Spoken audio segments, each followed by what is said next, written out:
ممكن لو هو ماشي في الطريق ومعاه الدواء ده هو مخدر، أحد رجال الشرطة شافه، ممكن يبقى متهم، ممكن يروح في لحظة ويروح معاه الأمل والحلم. كان البنت مزنوقة، المفروض نفتح قيصري. الدكاترة قالوا لا مش محتاجة، طبيعي. صبروا على البنت اتزنقت، حصل نقص أكسجين، المفروض تطلع الحضانة. لا لسه ما فيش. قعدنا يومين لحد ما حصل لها ضمور. الضمور ده درجات، جالها ضمور بدرجة عالية شوية. تمام. من وهي عندها 9 شهور اكتشفنا موضوع، 8 شهور اكتشفنا موضوع الضمور. جينا طبعا دكاترة وشفنا، رحنا كذا دكتور ورحنا كذا حتة. الحمد لله ربنا وفقنا الدكتور كويس. وان شاء الله والحمد لله يعني ايه شخص حالة البنت وكده. بس من وهي عندها 9 شهور دلوقتي هي 8 سنين. قال لنا الكهرباء الزيادة اللي عندها هتروح بالمدة، ما راحتش. المشكلة ان ادويتها ادوية مخدر اول، جدول اول، حاجة اسمها ابيتريل، حاجة اسمها ريفوتريل. تخيل حضرتك، طب هي الطفلة دي دواها الساعة 12 ودقيقة ما خدتش الدواء، بتخش في أزمة تشنج. أزمة التشنج دي بقى إيه، موال تاني خالص، ما تكونش موجودة، هي عاملة كده وعينيها على جنب وبتتنفض. لازم نلحق الأزمة دي في خلال 10 دقايق. بتاخد حاجة اسمها نيوريل جدول أول. لو حد طبيعي بياخده ممكن نفسه يقف، قلبه يقف، الكلام ده. هي بتاخده بتخش على جهاز رسم القلب وجهاز التنفس عشان خاطر قلبها ما يقف. علبة البرشام ديت تمام ب 10 جنيه، سوق سودا ب 300 جنيه. خلي بالكم اللي بيتكلم ده بيشتغل في محل سوبر ماركت، ده ما عندوش آلاف مؤلفة ولا عنده حاجة يسحب منها، ده موظف، ده راجل على قد حاله. يعني الدواء لو ب10 جنيه هيحل مشكلته، 50 جنيه هيعمل له مشكلة، 300 جنيه مشكلة كبيرة. درجة حرارتها ما ينفعش تعدي 36 ونص، 37، 38 ده كارثة. 39 اجري بقى عليها مستشفى في انتظار الأزمة. اللي مقعدها كده، اللي مقعد مايل، اللي هي لسه واخدة الدواء حالا، فالدواء بتاخده بتنام، هو ده اللي مقعدها، لكن هي عندها فرط حركة جامد. ساعات بيشيلوا جزء من فص من المخ او حاجه بيخليها هاديه. انا مره عملناها مع الدكتور سمير الملا من سنوات. لا ده في حاجة أبسط من كده خالص، جلسات أكسجين على المخ، ورحت أشوف لها هناك عشان أقدم حياتها شوية. قال الجلسة 150 جنيه، هتحتاج جلسة كل يوم لمدة سنة، ودورك 2025. مسكت قبل كده وبعدين مفيش، رحت للظابط وريته الروشته والتقرير بتاع البنت ووريت صوره البنت. قلت له انا بنتي كذا كذا كذا كذا. قال لي هتجيب لها دواء من هنا؟ قلت له حضرتك قول لي على صيدليه اجيب بثمنه وانا اجيب اغلى 50 جنيه. استنى يا حبيبتي، اجيب اغلى 50 جنيه وانا اجيب. وكان محترم جدا الله يرحمه، كان مقدم مصطفى لطفي. والله لو بتاع شغل خير. ايوه الله يرحمه، الله يرحمه بجد، كان الله. حد محترم جدا، ربنا يرحمه وان شاء الله برحمته. اللي عنده بنت زي دي يعمل ايه؟ اللي عاوز ادويه زي دي يعمل ايه؟ هل انا عامله كمدمن؟ هل انا عامله كتاجر مخدرات؟ ولا راجل على باب الله يعني بيشتغل ومحتاج انه يجيب دواء لبنته؟ ده مشكله وزاره الصحه. ده يتعمل لجنه خاصه انه الحالات اللي زي دي تتشاف مره واحده بس كل سنه، ويتعمل لها الكميه اللي تاخدها كل شهر، يروح الاب يستلمها. انت مرتبك كام او بتاخد دخلك كام؟ أنا مرتبي 1300، بتخصم منهم 300 جنيه، بيصفي لي 900 جنيه، 1000 جنيه بكتير قوي في الشهر. أنا ربنا رزقني بحد دكتور محترم بيجيب لي جزء من الدواء. اسمه ايه؟ اسمه دكتور أكرم. انا بشكر الدكتور اكرم. تمام. وساعات بشوف على الفيسبوك كده بعض الصيدليات بتعمل مواقف إنسانية، بعض الأطباء بيعملوا مواقف حلوة. الدنيا حلوة والدنيا بخير. تامر الشاب المصري اللي بدأ حياته كل أمل يبقى عنده بنت أو بنتين، مع الوقت هو يستند إليهم لكن هم مستندين إليه.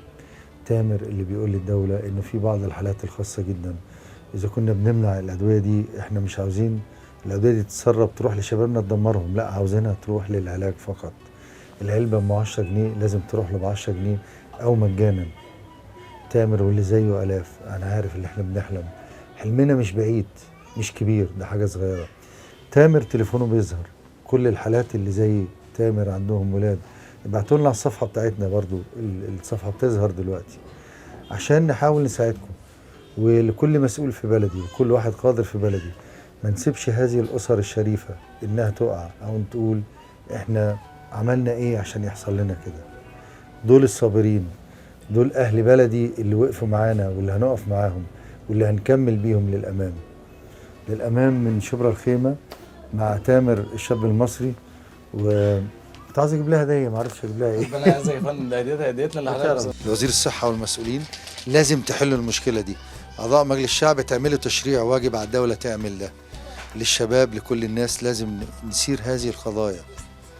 الراجل ده بينزل يجيب دواء لبنته من تجار المخدرات. أعيدها تاني، ده شاب طيب بيجيب دواء لبنته من تجار المخدرات. بصمة عار علينا كلنا لو سكتنا على ده. من شبرا الخيمة للأمام، القصة اللي عاوزها تخضر وتبيض وتبقى بلون الأمل بدل ما هي غامقة. عاوزين ننور، عاوزين نساعد بعض. أكمل معاكم في وسط الزحمة، في وسط البرامج، في وسط المسلسلات. مش هننسى الناس اللي فوق دماغنا من فوق، أبناء أبطال وشهداء مصر، الجيش، الشرطة، من الشعب. نشوف أسرة هذا الشهيد العظيم واقف بيشوف شغله، عمل خسيس، قنبلة دمرته، لكن حياته راحت عشان بلده.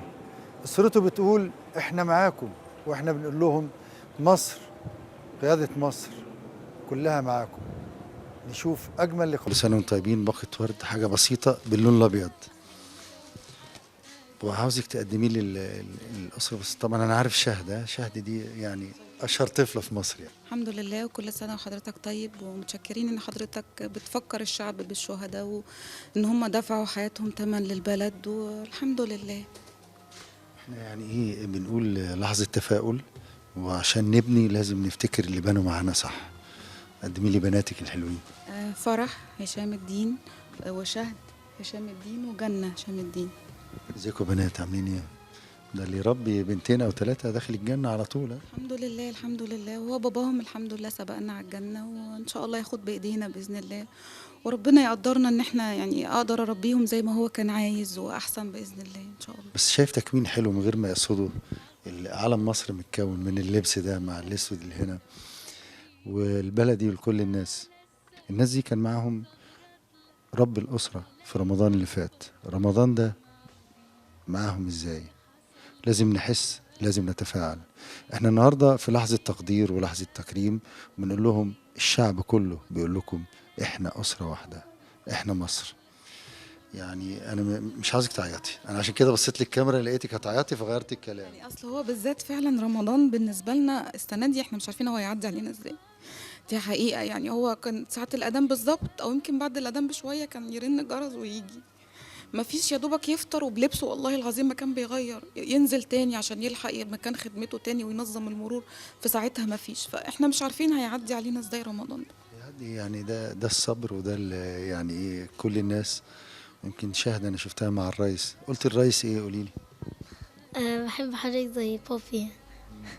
وقال لك ايه؟ قال لي أنا ليا الشرف يعني ان انا اكون زي. انا طبعا فخورة ان بابا شهيد وكده، وان هو مات يعني عشان البلد وضحى بنفسه عشان خاطر البلد. ده شعب مصر، ودي قيادة مصر، وده الموقف اللي يخليكي لما تضعفي يفتكري اللحظة دي. والله الحمد لله، هو حتى حس بينا كلنا، يعني ساعة التكريم قال لنا تعالوا اقفوا جنبي، وقفوا في ورايا. يعني هو حضرتك مرضاش يكمل الخطاب الا وكلنا حواليه. يعني كانت لفتة حلوة منه جدا، انه فعلا اب لكل ولاد الشهداء، اب لكل المصريين قبل اي حد. يعني كل واحد بيفكر يخرب في البلد او يفكر ان البلد يهد في البلد، يشوف الاطفال دي يفتكر ان البلد دي دفعنا فيها ثمن غالي قوي، ان الاطفال دي هتعيش طول حياتها من غير اب. باباهم شهيد وهم فخورين وكل حاجه، بس هم برضو فقدوا السند وفقدوا الظهر. فقبل ما يخرب يفكر البلد دي اتدفع فيها ثمن غالي قد ايه. بلدنا هتفضل قوية، ومش هقول بقى تحيا مصر بس، تحيا مصر وتحيا المصريين الرجالة الجدعان وستاتهم اللي أجدع من أي حد.